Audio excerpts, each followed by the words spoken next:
Hello, everybody, and welcome. We're so glad to be in community with you today for this wonderful event with Melissa Wong, a fellow for the RSA US in the community. If we haven't met before, my name is Claire Byrne. I use she, her pronouns. I'm the senior community manager for RSA US, and I'm joining you today from the Cowichan Valley on the traditional lands and unceded territory of the Coettzin people on Vancouver Island. So as folks are joining, we'd love to hear from you in the chat, get a sense of who's joining us. If you just join the conversation, just introduce yourself with your name, pronouns if you'd like, and where you're joining us from. We will be recording this session, so don't stress about missing anything or if you miss bits of the conversation, we'll post it later on our YouTube channel so that you can rewatch at your leisure. Zoom is interactive, so feel free to use chat functions, reactions, whatever you choose to use or feel drawn to using. And if you have any questions, and no question is a silly question, feel free to send me a DM or my wonderful colleague Tony Shoala, who's also on the call here, and we'll be happy to help you over the next 60 minutes of our time together. So for those of you who have attended virtual events with us in the past, then you know that we are big fans of connection prompts. We love to start our gatherings with a question or something to really ground us in the topic, to get to know each other a little bit better, and to kind of get a sense of how we're all coming into this space. So, Tony, thank you for sharing that on the screen there. So, in the chat, it's going to be hard because it's a short story, and I know we're all probably storytellers in some way, shape, or form here, so we may want to go on. But like, if you can be concise, when is a time, or can you share a story of a time when a key relationship helped you in your career? And as we are talking and welcoming people to the space, we will have a look at that, and it'll just be great to hear your little stories and snippets and tidbits into your life. So thanks in advance for sharing that. Um, and thanks for sharing that in the chat there, Tony. So if you don't know about the RSA, who we are and what we do, we are a global civic membership organization that unites people and ideas to solve the challenges of our time. Our roots trace back to Enlightenment era coffeehouse culture, where people gathered to exchange ideas, challenge the status quo, and imagine new possibilities. Since then, our work has continued to evolve to meet the needs of each era and support progress across industries, sectors, and communities. And in the RSA, we are a 501(c)(3) affiliate of the RSA, a social change organization that has been founded in London on the belief that private citizens can come together to improve society, pool resources. And we leverage that 270-year-old history, which is crazy, that's rooted in creativity, connection, and innovation while staying nimble and entrepreneurial in our approach. And our team is small, but we are mighty. It's myself, Claire, Alexa, Tony, and Emily, who you'll probably see on your screen there, and you may have met some of my wonderful colleagues before. So we have about roughly maybe 1,250, give or take, fellows distributed across the US that mobilize change through collaboration, shared learning, and relationships. And one of those wonderful humans is Melissa Wong, who's here with us today. And what we do as a nonpartisan membership organization is we use our convening power and our global connections to identify, well, what's really needed right now and how to uplift folks who are driving progress in their communities. Through gatherings, partnerships, local initiatives, we connect those big ideas to real world impact, bridging across sectors to address the most urgent challenges of our time. And we hope that by doing that, we're unlocking shared purpose and co-creating solutions for enduring impact. So enough from me. I'm going to stop, take a sip of coffee, pass to my wonderful colleague Tony, to talk us through how we're going to show up in this space together. And thanks for listening to me. Thanks, Claire. Hello, everyone. My name is Tony Shoala. I am the Senior Connection Culture and Operations Lead at RSA US. And I have to write that in the notes because I always forget to say who I am. I just launch into other things. I've been with the RSA it'll be 3 years in July. So that's really exciting. And have been doing a lot of work to support our social connections work and create connections. So if that's a space that interests you, please don't hesitate to reach out. Would love to connect with you.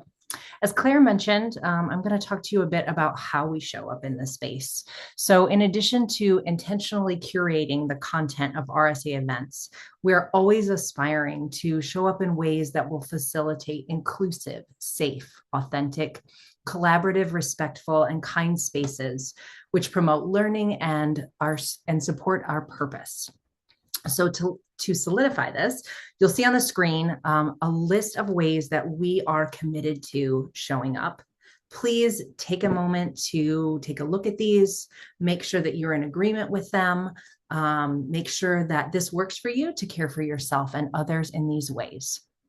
And also, if one of them sticks out to you and you want to share anything about it, feel free to do so in the chat. Also, if it feels like there's something missing, let us know, because this is something that is an ever evolving list. And we're wanting to make sure that it is honoring of everyone who participates.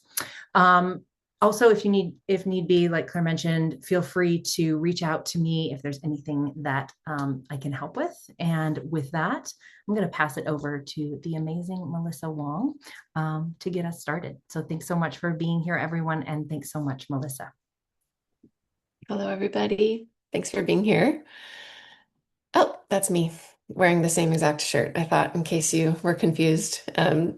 I am so delighted to be here with you all talking about one of my favorite topics. It's cool to see some of the stories pop into the chat. So, um, I am a coach, and so what that means for me is I mostly work with clients one-on-one. I host occasional group events and workshops like this, but my goal is to help people feel aligned and alive in their career.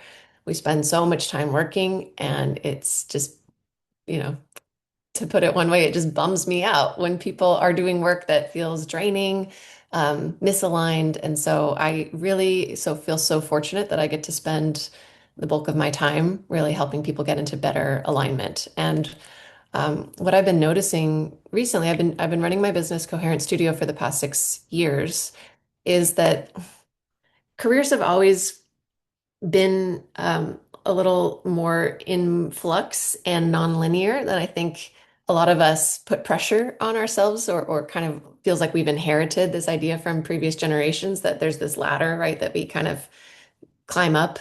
And it just doesn't work that way now. And in fact, like looking at some of the statistics, the average person changes their career every 2.8 years.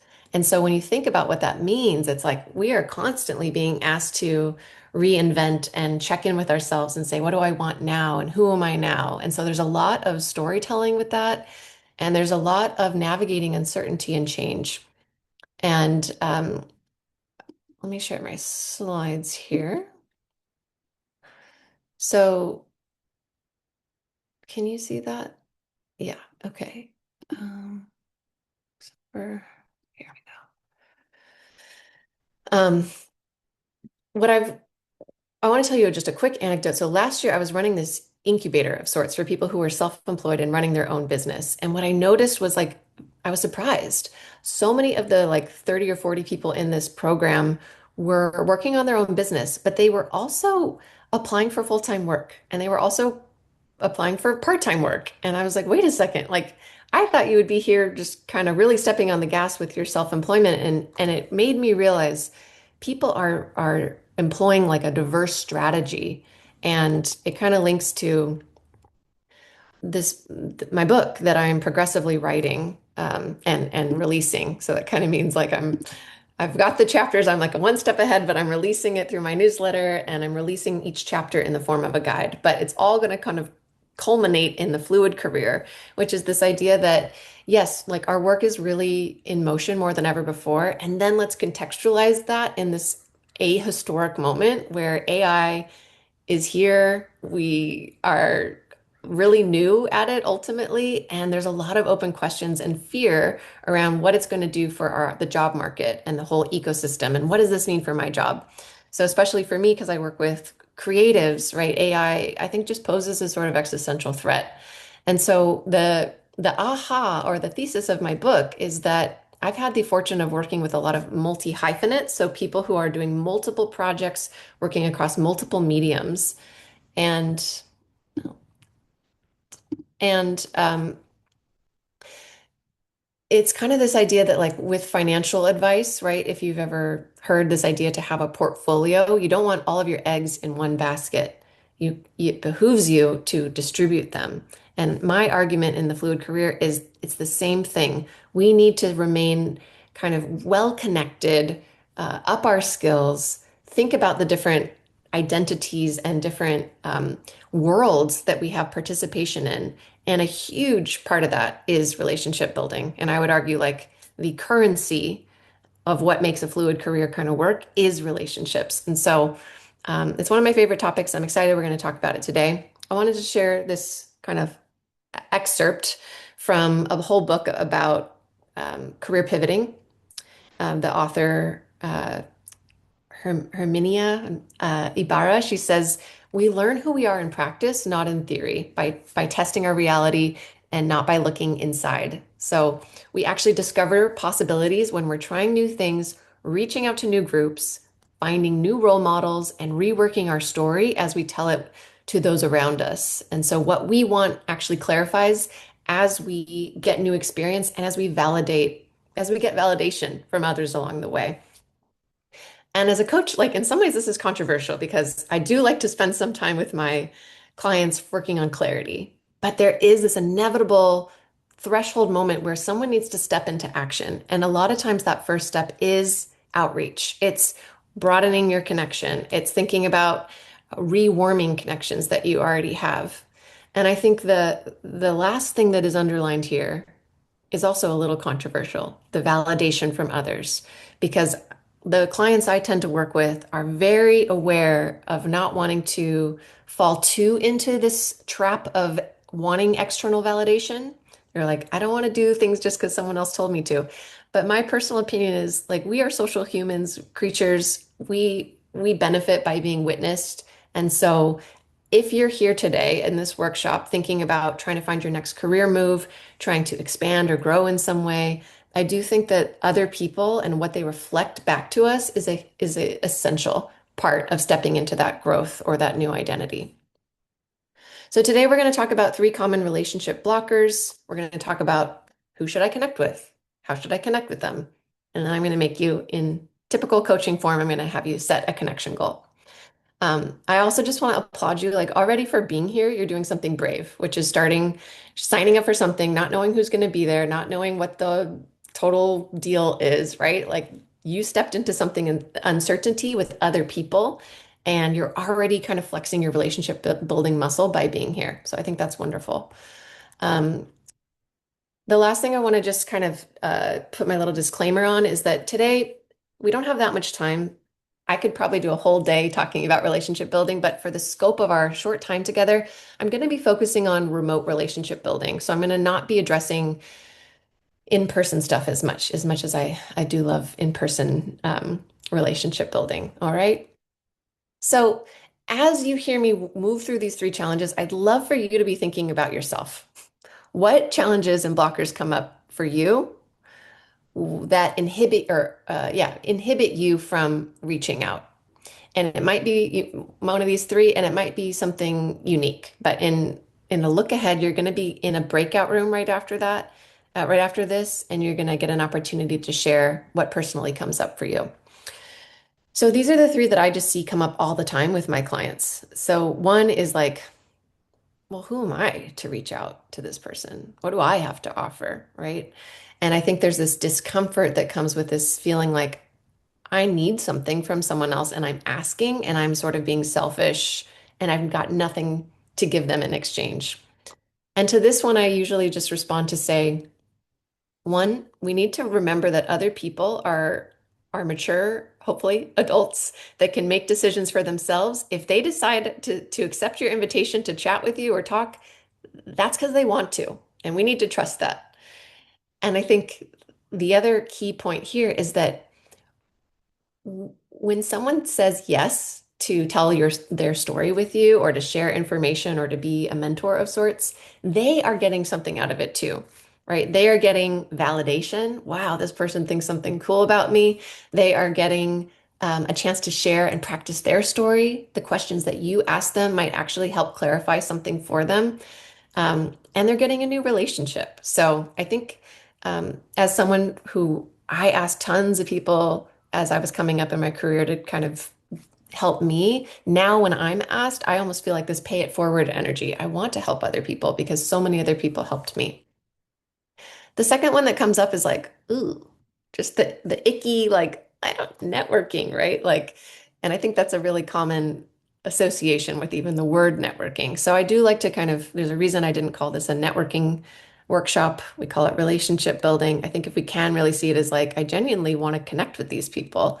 And even if I have a curiosity about them or a need, again, like it doesn't have to be a lecherous thing, like I'm just trying to kind of pull something from them.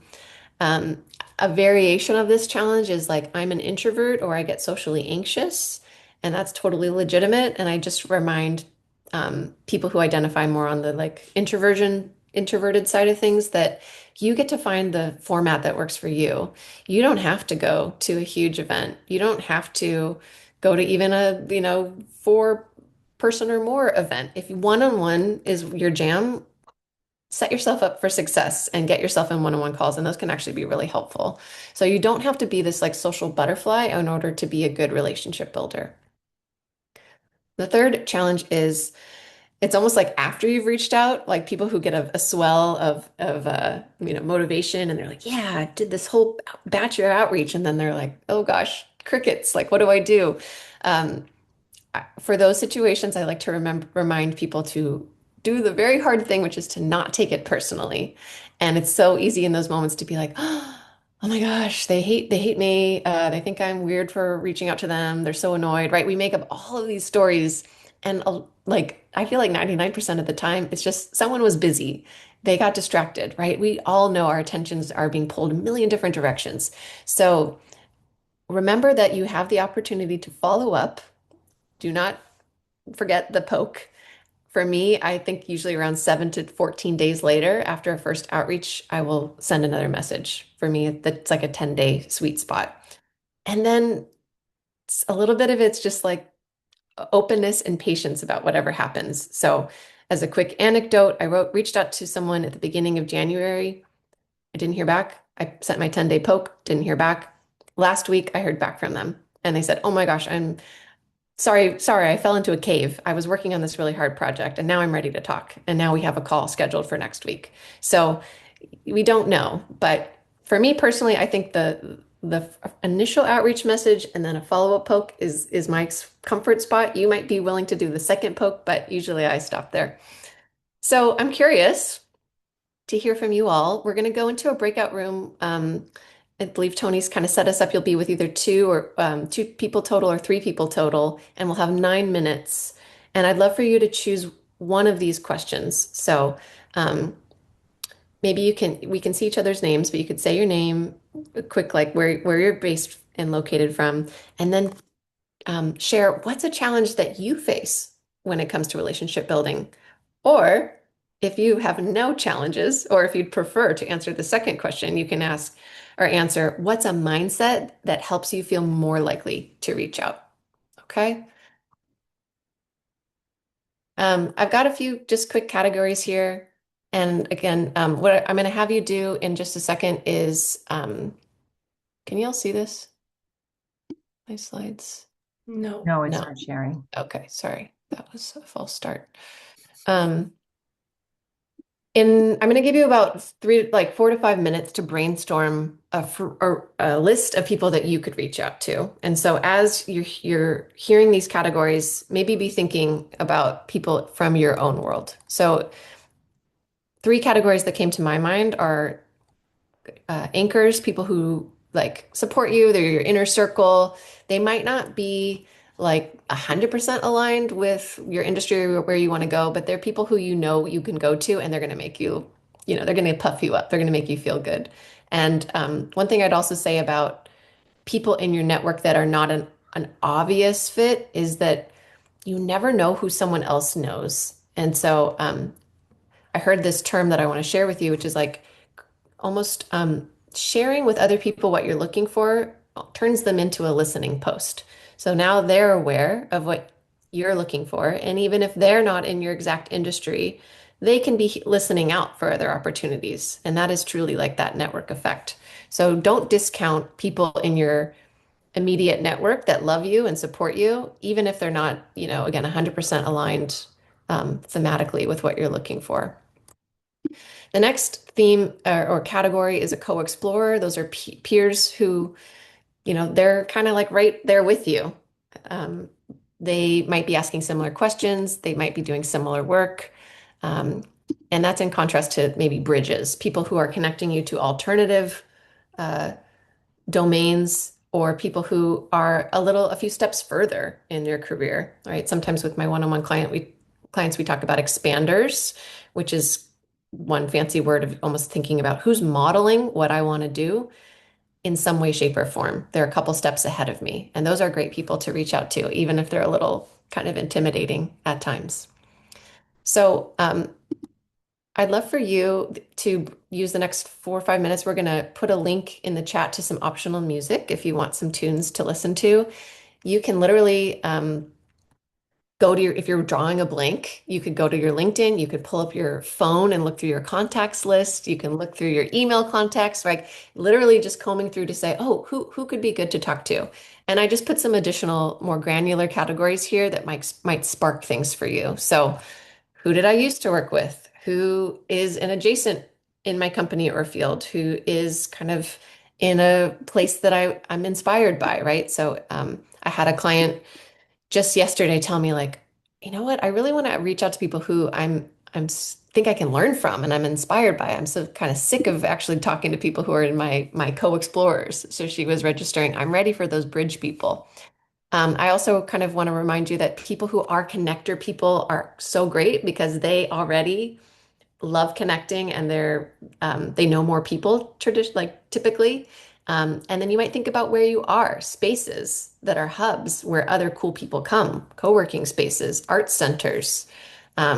And then I put local IRL connections because that might be something like it doesn't even seem overtly professional, but it could be like a volunteer place or my local community garden. Okay.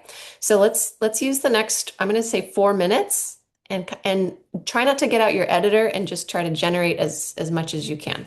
Okay.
Okay, another 30 seconds.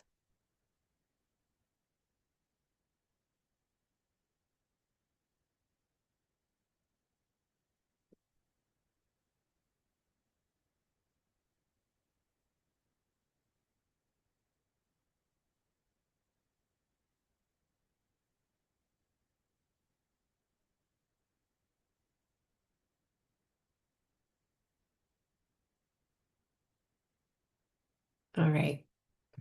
Just for sake of time, hopefully that just was enough to get you started. But let's get just for those that are on camera, it's always kind of nice to see like um, a thumbs up is like ideas were flowing. My brainstorm was, I got lots of people, right? Or and then maybe thumbs down is like I could think of no one, right? So how did that go for you? Just okay, yeah, somewhere in the middle, good. Okay. It's not to say that if this is how it went today, that that's always going to be how it is, but so, yeah, so everybody's brain works differently. So thanks for doing that little rapid brainstorm with me. Um, it also just registered like you all are here on this call together, and like I already know that a couple of you work in similar industries, right? Like because you shared. So for example, I think it was it Elliot? Elliot shared being like on the film circuit. I know Adrian is works in the film TV world. So here's a quick invitation. Could you put into the chat what industry you're in? And if you feel available for other people to connect with you, if they're interested to learn more about what you do, could you put your website or your LinkedIn?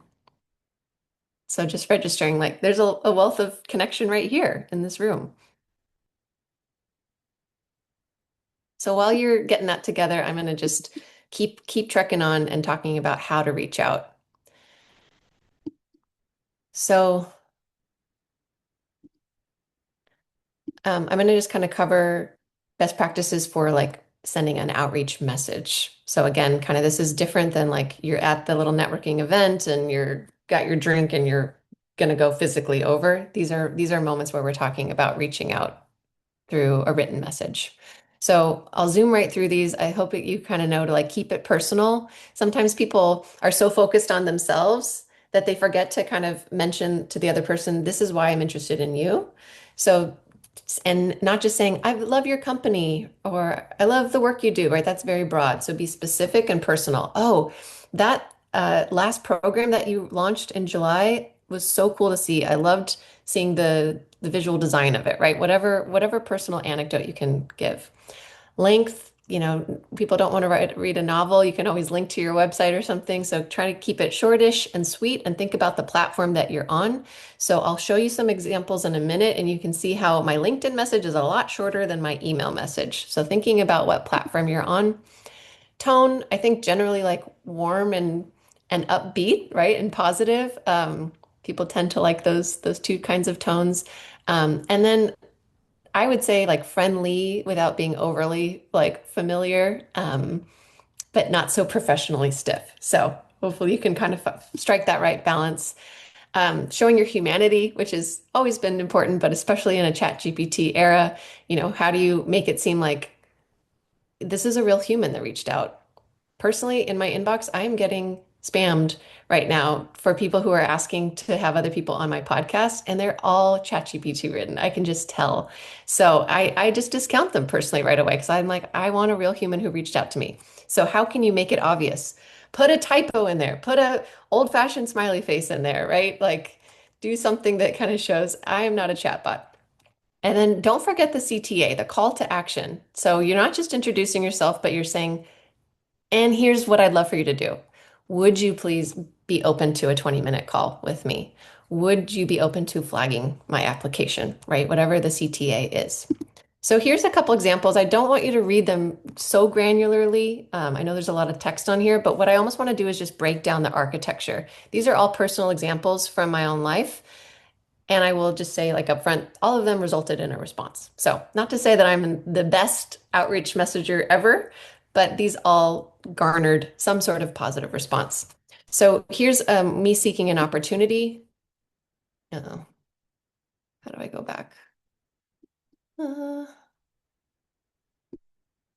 Sorry. There we go. So, I hope you can see from the first paragraph, I'm saying, I love your work, and this is why. And I saw your team do this. So that's specific, personal. Then I talked about our connection. Hey, I did a talk at somewhere near your studio. And then third, here's what I want. I'm interested in this kind of work with you. And then the final little last sentence is the call to action. Are you open to a call or a coffee? Right? Here's an example with a peer. This is just someone who is also a fellow coach in Portland. And I just thought, hey, it'd be nice to know some coaches in Portland. So we worked at the same co-working space. I said, hey, I saw your profile at Kiln, this co-working space. I thought it'd be nice to just hear about you and your coaching practice. Do you want to chat? So that's cold. If you don't know the cold and warm outreach, cold means like you don't have a pre-existing connection versus warm is you know this person or you have a direct connection. Here's an example of warm. So this is someone I've already known before. Right away, I tell them why they pop back onto my radar. I saw their LinkedIn post. Second paragraph, I'm telling them an update about what I've been doing. And then in the third paragraph, you can see I specifically am open and I'm like, I'm in relationship building mode. I'm trying to reach out to people who I want to collaborate with. Um, and then I just love to hop on a call with you. Do you have space for that? So you can kind of start to see the trends and the variations of how my length changes and how personal I am. And then here's a short and sweet. So after an RSA event, someone told me, hey, this person's book is of interest to yours. And so I followed up with them over LinkedIn and it was super, super short and sweet. Okay. So the last topic before we kind of wrap here is like thinking about your connection style. So some people know that to be in a regular practice of reaching out, they might need to err on the side of more structure. And I'll leave it to you, of course, of what works best for you. Does it work best for you to like batch your outreach one day a week to say, I'm just every Monday, I'm going to send out, spend half an hour doing my outreach messages. Um, and then on the other side of the spectrum is unstructured, which is like, ugh, I'm allergic to scheduling anything related to outreach. That feels too, just too rigid for me. If you lean on that unstructured side of things, what I would want to share with you is a lesson that came out of this book, Friendship in the Age of Loneliness. A friend wrote this book, and in it, each chapter is like a recipe for relationship building. And one of the recipes I always think about, which is it's super simple. It's like if someone crosses your mind, if you think of them, just reach out. Just right away. That's your habit. That's your practice. Oh, I thought of my friend Joy. Let me text her, right? And that's kind of what we need to start generating volume if you're in the unstructured category. Alternatively, I wanted to share one example of on the structured side. A friend of mine took a whole workshop on networking called Networking That Pays. And the woman who created it, her name is Michelle Warner. Her basic format is to almost thematically each day of the week think of a different kind of outreach message to send. So Monday, you're thanking someone for something. Thanks for sharing this. Thanks for being the leader in your community. I don't know what the thanking is. Two is just a kind of general, hey, I want to connect and talk. Third is that networking up. So that might be with someone who's like a bridge person.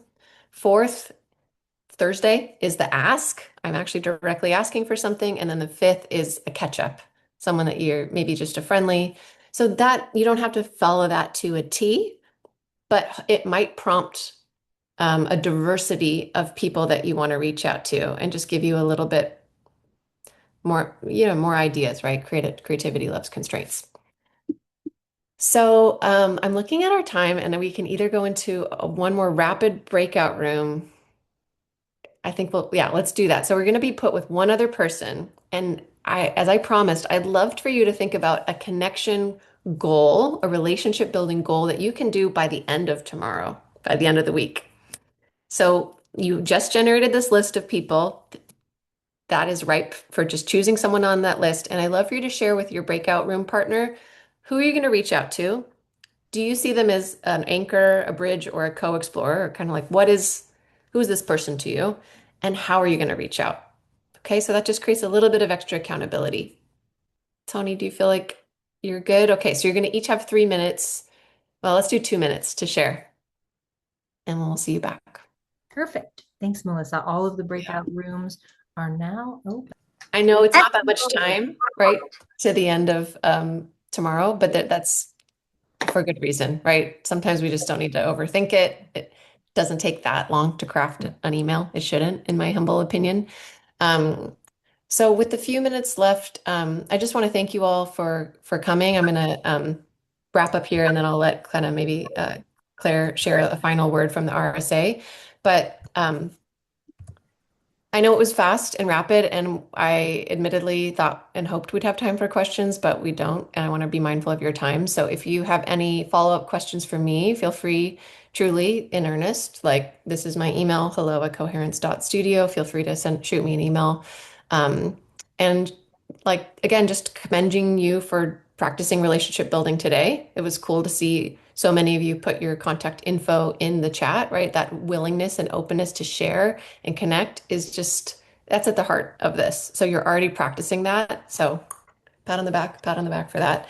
Um, and yeah, I really hope that this might kind of kickstart you into just dialing up the amount of relationship building energy and connection that you have. I think it is a generous virtual cycle that the more you do, the more it feels easy and the more kind of hopefully responses you get back. And it just kind of propels you to feel more connected. So great job today.